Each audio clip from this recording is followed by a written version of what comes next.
दोस्तों, आपने कभी सोचा है कि एक किताब आपके भीतर की पूरी दुनिया बदल सकती है? आज हम द बुक ऑफ सीक्रेट्स यानी विज्ञान भैरव तंत्र की बात करेंगे, जिसमें छुपी हैं 112 ध्यान विधियां। बिल्कुल। और सबसे दिलचस्प बात यह है कि यह कोई साधारण किताब नहीं, बल्कि एक प्राचीन संवाद है पार्वती और शिव के बीच। ओशो ने इसे इतनी सरल भाषा में समझाया है कि कोई भी इसे आजमा सकता है। तो क्या यह सिर्फ योगियों के लिए है या आम इंसान भी इससे कुछ पा सकता है? इसी में तो इसकी खूबसूरती है। ओशो ने इसे हर वर्ग के लिए बनाया है, चाहे आप कॉलेज के स्टूडेंट हो, बिजनेसमैन हो या घर की गृहिणी। वाह, तो चलिए जानते हैं कि आखिर इसमें ऐसा क्या है जो इसे इतना खास बनाता है। अब थोड़ा पीछे चलते हैं। विज्ञान भैरव तंत्र की जड़ें कहाँ मिलती हैं? यह ग्रंथ लगभग 5000 साल पुराना है और इसे तंत्र साधना का मैनुअल माना जाता है। इसमें पार्वती शिव से पूछती हैं, मन के पार कैसे जाएं? और शिव 112 ध्यान विधियां बताते हैं। इतिहासकार मानते हैं कि तंत्र का अर्थ सिर्फ रहस्यमय क्रियाएं नहीं, बल्कि अनुभव की सीधी राह है ना? बिल्कुल। ओशो भी कहते हैं तंत्र का मतलब है संपूर्णता से जीना, डर या दबाव से नहीं। इसी वजह से द बुक ऑफ सीक्रेट्स में नियम, कर्मकांड या बंधन नहीं। तो दोस्तों, अब आगे बढ़ते हैं। इन विधियों की असली आत्मा क्या है? ओशो पार सजगता या अवेयरनेस पर जोर देते हैं। इसका अभ्यास कैसे किया जाए? ओशो कहते हैं हर क्रिया को पूरी तरह से महसूस करो, जैसे पहली बार हो रही हो। उदाहरण के लिए, अगर आप चाय पी रहे हैं तो सिर्फ स्वाद नहीं, उसके ताप, उसकी महक, सब कुछ महसूस कीजिए। इसमें कोई मंत्र या जटिल प्रक्रिया नहीं है ना? बिल्कुल नहीं। सजगता का अर्थ है पूरी तरह वर्तमान में रहना। ओशो मजाक में कहते हैं, ध्यान वो है जब आप बर्तन धोते वक्त बर्तन ही धो रहे हों, ना कि ऑफिस का टेंशन ले रहे हों। हाँ, सही पकड़े हैं। चलिए अब बात करते हैं कुछ तकनीकों की जो वाकई अनोखी है। 112 तकनीकें सुनने में तो बहुत ज्यादा लगती हैं। क्या इसका मतलब है कि हर किसी के लिए कुछ न कुछ है? बिल्कुल। कोई विधि मौन पर केंद्रित है, जैसे सांस जहां हो वहीं रुक जाओ। वहीं कुछ विधियां नृत्य, गाना या गति पर आधारित हैं। तो अगर कोई बहुत गुस्से वाला है, उसके लिए भी कुछ है? ओशो कहते हैं क्रोध को दबाओ मत, उसे सजगता से देखो, वह ऊर्जा बदल जाएगी। इसी तरह भय, निराशा हर भावना के लिए ध्यान की एक विधि है। यहाँ तक कि प्यार और सेक्सुअल एनर्जी को भी ध्यान का हिस्सा बना दिया गया है ना? ओशो के ध्यान में प्रेम और कामना को भी जगह मिली है, जो परंपरागत ध्यान से अलग है। सही कहा। ओशो मानते हैं कामना को दबाना नहीं, उसकी लहर में सजग हो जाना ध्यान है।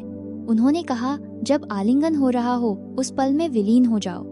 परंपरागत संत तो इन विषयों से दूर भागते हैं। ओशो उन्हें ध्यान का हिस्सा क्यों बनाते हैं? क्योंकि ऊर्जा को दबाने से तनाव बढ़ता है। ओशो की तकनीकें ऊर्जा को ट्रांसफॉर्म करती हैं, कामना से भक्ति, क्रोध से प्रेम। यही आधुनिक विज्ञान भी मानता है, सुप्रेशन से डिप्रेशन बढ़ता है। तो यह किताब रूढ़ियों को तोड़ती है और जीवन को स्वीकारती है। ओशो के अनुसार ध्यान कोई विचार नहीं, शुद्ध अनुभव है। लेकिन आजकल लोग किताबें पढ़ते हैं, अभ्यास कम करते हैं। क्या यही बड़ी समस्या है? बिल्कुल। ओशो कहते हैं सोचना छोड़ो, जियो। जैसे तैराकी की किताब पढ़ने से आप तैर नहीं सकते, वैसे ही ध्यान की अनुभूति भी अभ्यास से ही आती है। तो क्या यह किताब प्रैक्टिकल है या फिर सिर्फ theory? The book of secrets की खूबी यही है, हर विधि को तुरंत आजमाया जा सकता है। कोई लंबा मंत्र, गुरु या आश्रम जरूरी नहीं। तो चलिए बात करें, लोग इसे अपनाते कैसे हैं और क्या चुनौतियां आती हैं। अक्सर लोग कहते हैं मन नहीं लगता, ध्यान में बैठना मुश्किल है। ओशो का क्या जवाब है? ओशो कहते हैं मन को नियंत्रित मत करो, बस देखो। अगर एक विधि काम न करे तो दूसरी आजमाओ। 112 विकल्प हैं, हर किसी को उसकी चाबी जरूर मिलेगी। क्या कोई साइंटिफिक रिसर्च भी है जो ये बताती हो कि वैरायटी ऑफ टेक्निक्स क्यों जरूरी है? 2019 की एक स्टडी कहती है माइंडफुलनेस के एक ही फॉर्मेट से सबको फायदा नहीं मिलता। विविधता जरूरी है, तभी व्यक्ति अपनी प्रकृति के अनुसार ध्यान चुन सकता है। अद्भुत। यानी कोशिश करने वालों के लिए रास्ते खुले हैं। आज की भागदौड़ भरी जिंदगी में क्या ध्यान वास्तव में संभव है? ओशो कहते हैं ध्यान के लिए पहाड़ जाने की जरूरत नहीं, रोजमर्रा के कामों में सजगता लाओ, यही असली ध्यान है। तो क्या सिर्फ 5 मिनट भी काफी है या घंटों बैठना जरूरी है? ओशो मानते हैं गुणवत्ता मायने रखती है, मात्रा नहीं। आप 5 मिनट पूरी सजगता से जिएं, वही असली ध्यान है।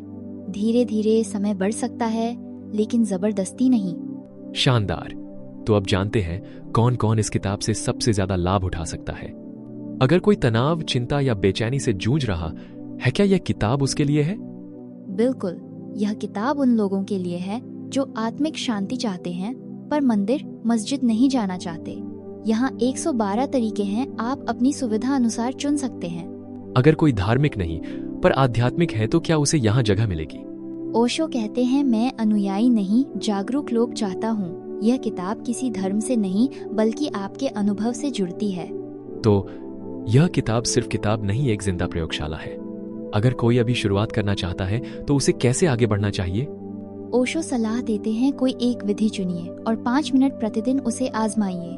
लक्ष्य मत बनाइए, सजग रहिए। क्या कोई उदाहरण दे सकते हैं? शुरुआत के लिए सबसे आसान विधि कौन सी है? सांस पर ध्यान दें। जब सांस अंदर जाए अनुभव करें, जब बाहर जाए रुक जाएं और उस क्षण को पूरा जिए। यह बिल्कुल सरल है लेकिन असरदार। तो दोस्तों, आज ही ट्राई करें, क्योंकि असली क्रांति भीतर से शुरू होती है। हमेशा नया सीखते रहने, सजग और जिज्ञासु बने रहने का क्या महत्व है? ओशो कहते हैं, जिज्ञासा ही खोज का पहला कदम है। सजगता यानी हर पल में पूरी तरह जिंदा रहना, यही आत्मज्ञान की कुंजी है। तो क्या ब्रेनकास्ट के श्रोताओं को कोई अंतिम टिप देना चाहेंगे?